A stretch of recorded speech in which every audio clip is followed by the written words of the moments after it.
bienvenue dans ce nouveau vlog lecture. J'avais envie de faire une vidéo où je lis des livres d'auteurs suisses. J'ai eu l'idée en discutant avec ma tante et elle m'avait conseillé des livres et elle était là, ah mais tu connais pas et tout, c'est des polars écrits par des Suisses. Et du coup j'étais là, mais trop fun, je vais grave lire ça et du coup je les ai achetés.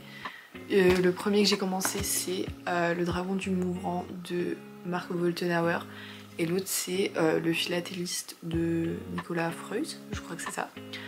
Bref, j'ai entamé celui-ci, je suis à la page 107, chapitre 17 et franchement j'aime énormément. En fait j'avais trop peur de pas aimer, mais genre je suis trop à fond, j'ai trop de questions dans ma tête, genre là je suis vraiment prise par l'histoire. Je pense que je vais juste vous lire le résumé parce que je suis hyper nulle pour faire les résumés. Le village de Griand dans les Alpes vaudoises est en émoi. Dans le temple gît un cadavre nu allongé sur la table sainte à l'image du Christ crucifié. À l'extrémité du couteau qui lui a transpercé le cœur un message. C'est donc la lumière qui est en toi et ténèbres, combien seront grandes les ténèbres. Inspecteur Andreas Auer est convaincu que ce meurtre est le premier acte d'une mise en scène macabre et symbolique. Peu à peu, les secrets que certains villageois auraient préféré garder enfouis refont surface et viennent semer le trou dans ce lieu d'habitude si paisible. Donc c'est trop fun que le livre se passe aussi en Suisse. Je crois que je suis déjà allée à Griand, mais genre, non, je sais pas. En fait, en tout cas, je vois où c'est, genre, je vois à peu près la région, mais du coup, genre, ils font plein de références à des endroits et du coup, je les visualise pas dans ma tête. Mais je pense que si je les visualisais dans ma tête, ça me ferait extrêmement peur parce que, voilà, on m'a dit qu'il était hyper, comment on dit, hyper gore. Mais pour le moment ça va encore je trouve, genre voilà, après je suis à la page 107 donc on verra. Mais voilà.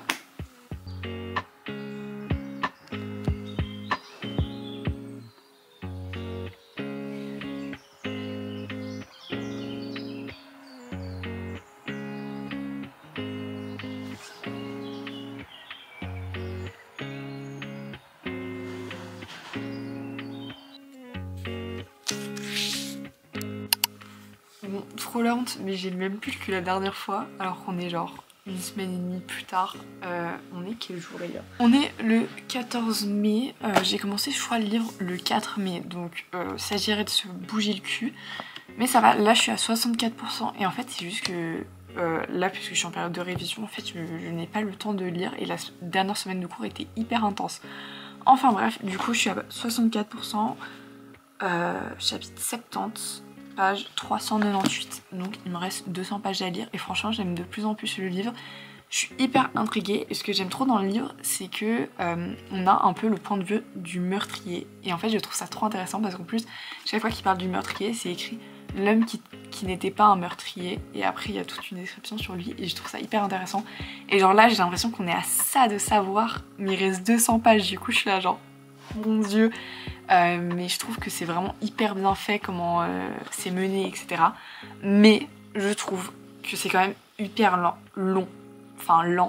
le rythme parce que bon pendant les 200 premières pages il y a juste un premier meurtre, t'as pas l'impression d'apprendre grand chose, t'apprends à connaître les personnages blablabla et après ça commence à bouger un petit peu plus mais c'est vrai que aussi parce que peut-être j'ai pas forcément le temps de lire, du coup j'ai l'impression que je lis encore plus lentement, mais je pense que le rythme est quand même assez lent, mais en soi une fois que t'es dans l'histoire en fait ça se lit extrêmement rapidement puisque les chapitres ils sont hyper courts et tout, donc c'est plutôt cool, franchement j'aime bien, j'ai hâte de terminer, donc voilà, j'ai rien d'autre à dire de plus. J'ai enfin terminé Le Dragon du Mouvement, genre c'était trop bien, vraiment la fin. Genre les 200 pages là je les ai vraiment bouffées, genre j'étais trop à donf. Et vraiment ce que j'ai trop aimé dans ce livre c'est que du coup on suit le point de vue du tueur comme je vous avais expliqué. Et en fait à la fin j'avais genre trop de la compassion pour lui, j'étais là oh mon dieu genre son histoire elle m'a grave touchée et tout. Et même en fait genre l'inspecteur Andrea du coup j'avais trop envie d'en apprendre plus sur lui et tout et de sa vie et tout ça. Et du coup genre je pense que je lirai d'autres livres de lui. Donc voilà, j'ai trop hâte et du coup là je pense que je vais commencer, je sais pas pourquoi je suis essoufflée là, je vais commencer Le Philatéliste de Nicolas Freud. En vrai ça va être fun et en fait les deux là, ils ont sorti un livre ensemble qui s'appelle Ultimatum et qui se passe au marché, enfin pendant le marché de Noël à Montreux. Du coup je trouve ça trop fun parce que bah, c'est vraiment genre là-bas quoi, enfin genre c'est vraiment là où j'habite, du coup c'est trop drôle.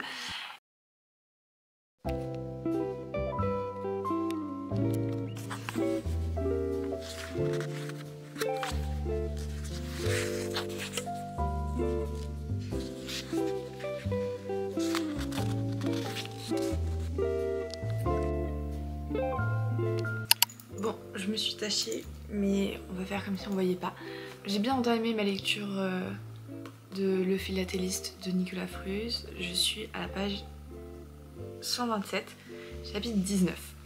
Je vais tenter de faire un petit résumé, mais en vrai c'est assez compliqué parce qu'on suit plusieurs points de vue. On va suivre... Bon, en fait je crois que je vais vous lire le résumé parce que c'est plus simple. Mais du coup, je vous lis le résumé. À l'approche de Noël, un vent d'effroi parcourt la Suisse. Un tueur organise un jeu de piste sordide avec des colis postaux. Sa signature, des timbres postes fabriqués à partir de peau humaine. L'inspectrice de la police judiciaire genevoise Anna Bartomo est saisie de l'affaire. Son enquête va la conduire des beaux quartiers de Genève à la vieille ville d'Annecy, des impasses sombres de Lausanne aux rues pavées de Delémont. Réussira-t-elle à démasquer cet assassin mystérieux que les médias suisses et français ont surnommé le philatéliste? En vrai, du coup, on va suivre d'une part, bah, du coup, Anna, l'inspectrice, qui va, en fait, parce que du coup, il y a un colis mystère qui est retrouvé, où en gros, genre, dans un colis, genre, il y a du sang qui déborde, et genre, ils sont là, what the fuck, qu'est-ce que c'est? Et du coup, ils ont appelé la police, et elle arrive en mode, oh my god! Et bref, c'est un peu genre n'importe quoi, et du coup, le timbre dessus, c'est genre à partir de chair humaine, donc c'est un peu crazy quoi. Et en parallèle de ça, on sait pas pourquoi, mais je pense qu'il y a un lien évidemment, mais on sait pas encore, ou si ça se trouve il n'y a pas de lien, mais ce serait con s'il n'y avait pas de lien. Mais on suit Véronica, je sais plus comment elle s'appelle, à Lausanne, et un autre, je crois que c'est un autre gars de la police, enfin bref. Et elle dit qu'elle a un mec qui la suit et tout, enfin c'est super bizarre. Et après en même temps on a des flashbacks de 1984 et on a l'impression que c'est la même personne, enfin que le gars c'est la même personne qui suit Véronica dans le présent, enfin bref c'est un peu compliqué et enfin genre t'es un peu en mode genre what the fuck, mais c'est hyper intriguant et genre en fait tu comprends pas ce qui se passe.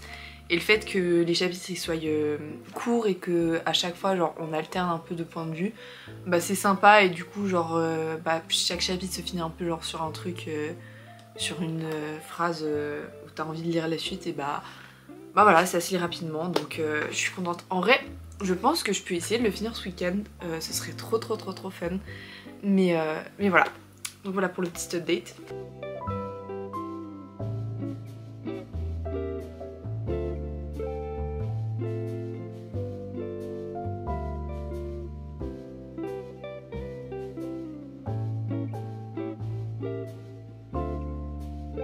J'ai terminé le philatéliste de Nicolas Freuse. J'ai vraiment pas fait d'update parce que bah, j'étais en pleine semaine d'examen. Et là j'ai eu mon dernier examen aujourd'hui, du coup genre cet après-midi j'étais là, je le finis, il me restait genre 100 pages je crois. Bref, au début j'étais grave à fond, après il y avait toute une partie vers le milieu où je trouvais ça long. Et en fait j'avais l'impression que je comprenais là où ça allait venir et du coup ça me saoulait parce que genre je voyais déjà un schéma genre... Et je comprenais déjà un peu les événements et du coup j'avais pas trop d'intérêt à continuer le livre.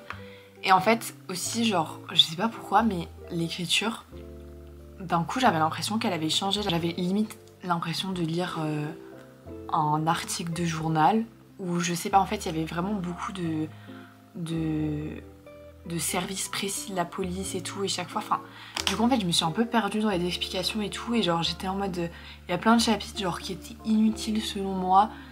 Et voilà, mais après le livre est quand même extrêmement court et j'ai passé un très bon moment. La fin, alors la fin, je pensais bien que tout allait être relié, je ne savais pas comment. Et en fait, puisque il y avait pas mal de personnages, en fait il y avait deux personnages que je confondais. Du coup j'ai compris la fin, genre après la révélation je me suis dit ah mais en fait c'est ça. Enfin bref, du coup je sais pas comment dire, mais bon bref voilà.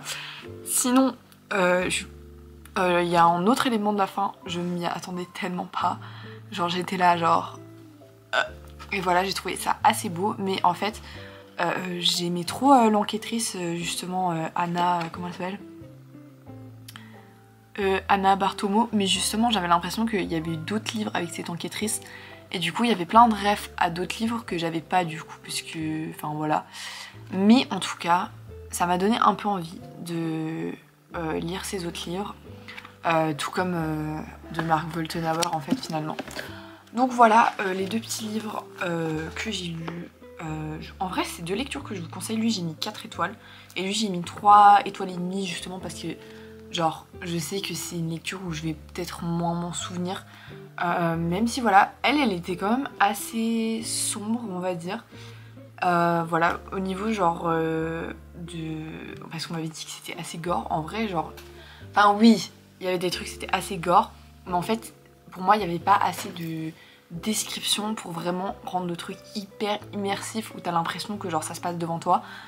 Il y avait un chapitre dans celui-là où vraiment j'étais là genre mais genre c'était pas détaillé au point où j'arrivais genre où ça me dégoûtait, je sais pas comment expliquer, genre j'étais juste là en mode ah ok j'ai conscience de ce qui est en train de se passer, mais je l'imaginais vite fait dans ma tête parce que je savais que sinon ça allait me dégoûter, enfin je sais pas, peut-être que mon cerveau a créé une protection pour pas que je sois dégoûtée.